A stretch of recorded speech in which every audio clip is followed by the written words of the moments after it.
Let's start with story time. There once was a bartender keen to impress his friends, so he went out and got fancy new mugs and served them a gin and tonic with a homemade gin he made, and of course paired it with homemade tonic. For a bit more flavor, he added a bit of fresh grapefruit juice, and to make it look cooler, he threw in some dry ice. Pretty cool, right? Well, yeah, a little bit. Perfect for the gram, but it can also be really dangerous for many reasons. Today we'll go over a few more dangerous ingredients, techniques and equipment that could be harmful when making your next signature cocktail. We'll talk about using juniper, quinine, bitter almonds, cannabis, copper, crystal, dry ice, liquid nitrogen, and even grapefruits. We'll discuss why these ingredients can be dangerous and how to use them safely, and if it's even worth it. CocktailSafe.com is a resource you should always check when thinking about using an ingredient you're not sure about. And that's where most of today's information came from. If you make it to the bottom of the copper mug, let me know in the comments. Now, it's cocktail time. I'll start by making a simple gin and tonic that can be special but still safe. I'll use quality ingredients but made by professionals. They're usually the experts on how to get the best flavor, but also how to make it safely. So into a highball glass filled with ice, I'm adding 2 ounces or 60 ml of Kenobi gin, 3/4 of an ounce or 22.5 ml of Liber & Co.'s premium tonic syrup, and topping it up with really well chilled soda water. Mix gently, express essential oils from a lemon peel, and enjoy. A sip, and then we dive in, starting with juniper. Cheers!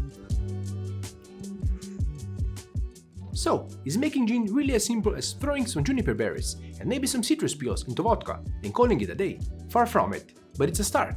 And since it can appear so easy, a lot of people like to give it a try. We've talked about why it's important to use organic citrus for infusions in the first dangerous ingredients episode, along with dangers of wormwood, tobacco, eucalyptus or activated charcoal in cocktails. So make sure to check that out. But what about juniper, the botanical that forms the basis of all gin? Just like with so many other gifts of nature, juniper berries can differ from one species to another, and not all of them are suitable for consumption.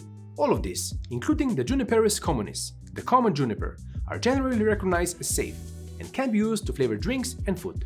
But some species, like Juniperus sabina or saving juniper, are toxic. So if you'll be harvesting juniper berries, you should make sure you can identify the plants correctly. And even with the edible varieties, juniper might affect blood sugar levels and should also be avoided if pregnant or trying to become pregnant. So check with your doctor before going for that non-alcoholic gin and tonic. Speaking of tonic, it's also something that can trigger red flags in the cocktail community when homemade, and for good reason. Tonic water gets its bitter taste from quinine, a compound found in the bark of the cinchona tree. But if you're using unknown and possibly unsafe quantities of quinine, it can lead to quinonism, with symptoms like vertigo, muscle weakness, and incurable tinnitus. The problem is that different varieties of cinchona contain varying amounts of quinine, and if you're using the powdered form of the bark, it can be challenging to completely filter out the powder after the flavor has been extracted for the tonic syrup. So what are the alternatives if you still like to use tonic syrup? One is to use other bittering agents like gentian or quassia bark, which is what I used for what I called the spring tonic syrup. It's made completely without cinchona and quinine. The other easier option is to get your hands on Liber & Co.'s premium tonic syrup. They have their ingredients and amounts down to a science.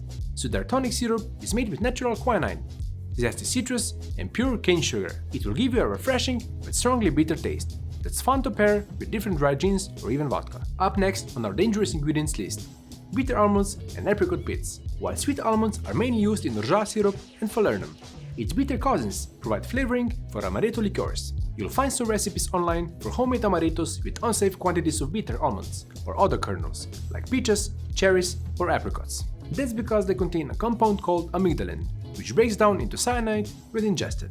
They have different levels of amygdalin, so toxic quantities are hard to estimate, but it's more dangerous when they're chewed or crushed, or used for making infusions or syrups. I'd suggest using flavored food-grade extracts, like I did for the Kyra jar a few months ago.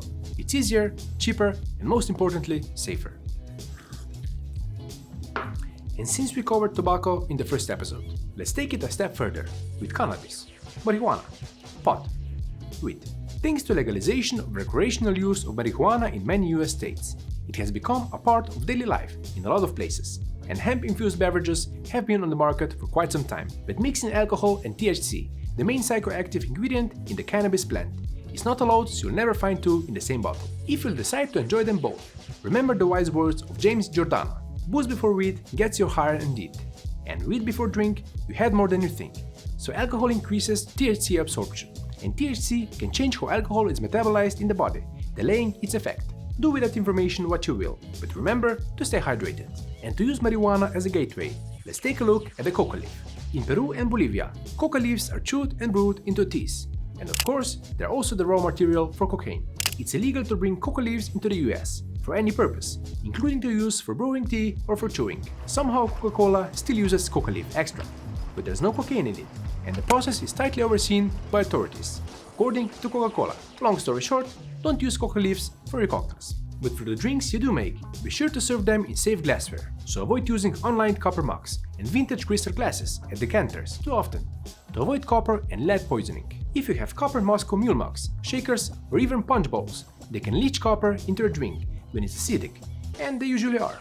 As for leaded crystal, which is usually much heavier than your typical glassware, it can contain around 24% of lead. When used often, especially for storage, lead can leach out into the drink, so don't drink that whiskey you have sitting in a crystal decanter for months. With both copper and crystal, it of course depends on the frequency and the length of contact of the drink and the vessel. Luckily, most copper vessels nowadays are either lined or coated on the inside to prevent beverage contact with copper. Same for crystal. Nowadays, you can find lead-free crystal glasses and decanters as well. It will be labeled, so keep an eye out for that. You're probably not surprised by hearing that it's best to avoid mixing alcohol with other drugs or metals that can leach into your drink. But what about grapefruits? As many of you pointed out after the first episode, grapefruit can alter the effectiveness of many medications. Additionally, bergamot and Seville oranges affect the same enzyme as grapefruit juice. They can delay, decrease, or enhance absorption of certain drugs, including cholesterol and heart medications. Make sure you're always clear on using these juices in your cocktails, and don't label it as just citrus or citrus mix if you use a combination of them. With that, we've reached the bottom of the glass.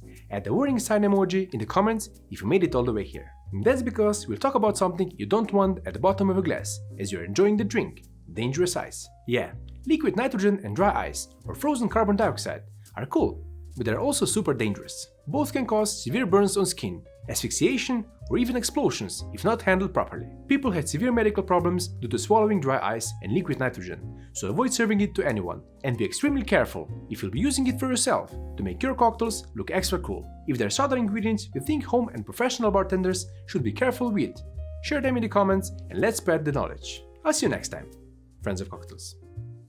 Cheers.